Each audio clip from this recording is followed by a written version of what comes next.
In today's video, I'm going to teach you how to add keyframes in Adobe After Effects. Whether you're a beginner or need a quick refresher, this guide will walk you through the process swiftly and clearly. First things first, let's get started by launching Adobe After Effects and opening up your project. If you haven't already got your project open, go ahead and do so now. This will load up all the layers you have in your composition window, getting everything ready for you to animate. Once your project is open, ensure that the layer you want to animate is visible in the panel. This is crucial because you'll need to see and interact with the properties of the layer you want to work on. If your layers are hidden or collapsed, it will make your task more complicated. Next, go ahead and select the layer you're planning to animate. You can do this simply by clicking on it in the timeline panel.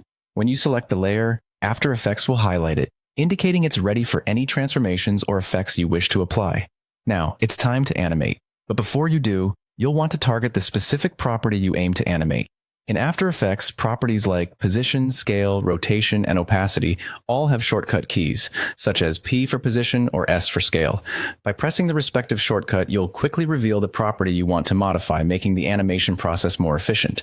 With your property in view, you'll notice a little stopwatch icon next to it.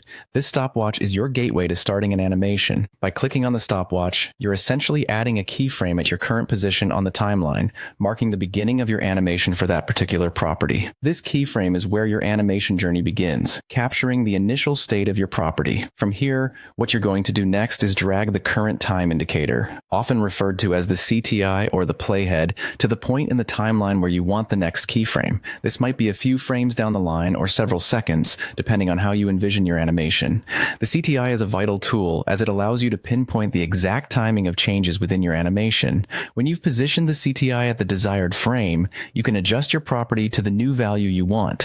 This change automatically adds another keyframe, and there you have it. You've successfully added keyframes, setting a motion path for your selected property. Congratulations, you've now walked through the essential steps of keyframing in Adobe After Effects. By mastering these basics, you're well on your way creating dynamic animations. Keep experimenting with keyframes to see the endless possibilities they offer and making your projects come to life. Thank you for watching, and happy animating!